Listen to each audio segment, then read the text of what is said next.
कहां है अमेरिका का B-2 बॉम्बर? जमीन खा गई या आसमां? ईरान ने B-2 को मार गिराया। गहराता जा रहा है सस्पेंस।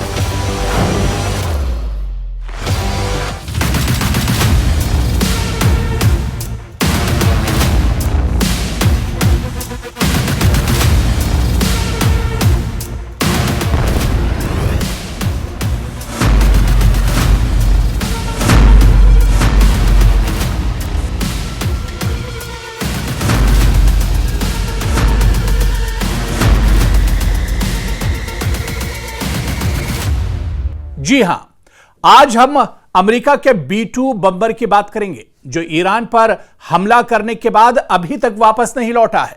और यह सस्पेंस अब लगातार गहराता जा रहा है कि दुनिया का सबसे ताकतवर जेट यानी अमेरिका का B-2 बॉम्बर आखिर है कहां। आखिर इस B-2 बॉम्बर को क्या ईरान ने मार गिराया है या B-2 बॉम्बर हमला करने के बाद अपने रास्ते से भटक गया है।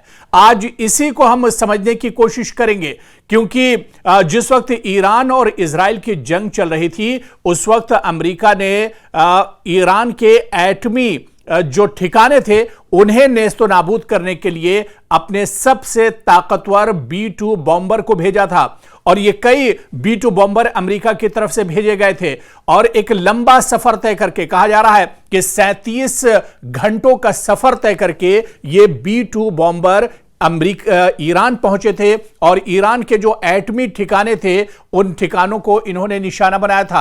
लेकिन चौंकाने वाली खबर अब यह आ रही है, कई हफ्ते गुजर चुके हैं और अब यह चौंकाने वाली खबर आ रही है कि अमेरिका का B-2 बॉम्बर अभी तक लापता है और एक B-2 बॉम्बर अभी तक अमेरिका नहीं पहुंचा है। आखिर इसे जमीन खा गई या आसमां? बड़ा सवाल यही उठ रहा है। क्या ईरान ने अमेरिका के सबसे शक्तिशाली, सबसे ज्यादा ताकतवर B-2 बॉम्बर को मार गिराया है? क्या ईरान ने अमेरिका को एक और बड़ा जख्म दिया है? आज इसी को समझने की कोशिश करेंगे। ईरान पर हमला करने निकला अमेरिका का एक B-2 बॉम्बर अभी तक अपने अड्डे पर नहीं लौट पाया है। इस विमान को लेकर तरह तरह के कयास लगाए जा रहे हैं। इस विमान को लेकर, इस जेट तैयारी को लेकर अमेरिकी रक्षा विभाग ने कोई स्पष्ट जानकारी नहीं दी है।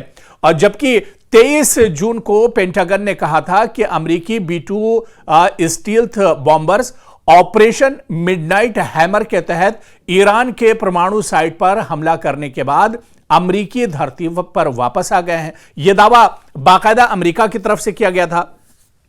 लेकिन अब यह खबर निकल कर आ रही है कि यह लड़ाकू विमान मिसौरी में व्हाइटमैन एयरफोर्स बेस के पास उतरे हैं। लेकिन अब पता चला है कि इनमें से एक B-2 बॉम्बर के बारे में अभी जानकारी नहीं मिल पा रही है कि आखिर यह B-2 बॉम्बर कहां पर है, कहां पर यह मिस हो गया है। क्या ईरान ने इसे मार गिराया है? क्या यह कहीं पर लापता हो गया है? क्या यह रडार से अपना रास्ता भटक गया है और यह रडार में नहीं आ पा रहा है? और अमेरिका ने अभी भी बाकायदा इसके बारे में तस्वीर साफ नहीं की है। अमेरिका ने अभी भी इसके बारे में जानकारी नहीं दी है। और अगर अमेरिका इसे एक तरह से कबूल कर लेता है, एक्सेप्ट कर लेता है, तो यह अमेरिका की एक बड़ी हार होगी, अमेरिका की एक बड़ी शिकस्त होगी। जिस तरह से B-2 बॉम्बर जो सबसे शक्तिशाली एक तरह से माना जाता है, सबसे ताकतवर जेट तैयार माना जाता है, और इसे अगर ईरान तबाह बर्बाद कर देगा तो यह अमेरिका के लिए एक बड़ा धचका एक तरह से माना जाएगा, बड़ा झटका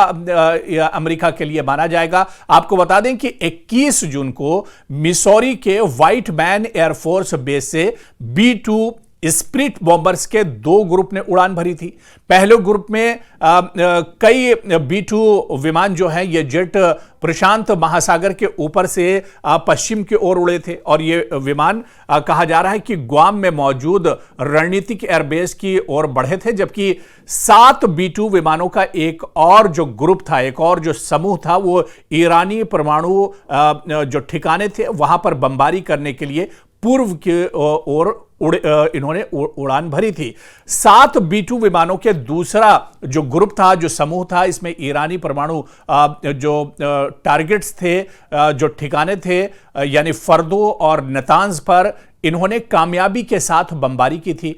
इन विमानों में 14 GBU-57 MOP bunker buster bomb यहां पर गिराए गए थे। इस हमले में दोनों ही प्लांट को काफी ज्यादा नुकसान पहुंचा था। इसके बाद 37 घंटे तक बिना रुके उड़ान भरने के बाद यह विमान अपने मूल बेस पर लौट आए। लेकिन बड़ी खबर यह है कि B-2 विमानों के पहले समूह के बारे में अभी भी बहुत जानकारी नहीं मिल पा रही है। इन विमानों का मकसद यही था कि ईरान में जो ठिकाने हैं, एटमी जो ठिकाने हैं, उन्हें तबाह बर्बाद किया जाए। और अब जो खबर आ रही है यह अमेरिका के लिए भी एक तरह से चौंकाने वाली है कि आखिर अमेरिका का B-2 बॉम्बर जो है यह कहां पर है। 21 जून को जब इसने उड़ान भरी थी, 22 जून को अटैक किया गया था और उसके बाद से ही अभी तक इसका कोई पता नहीं चल पाया है। तो ऐसे में यह विमान है कहां पर, इसकी अब खोज चल रही है। और अगर यह विमान आने वाले दिनों में नहीं मिलता है, B-2 बॉम्बर का अगर पता नहीं चलता है,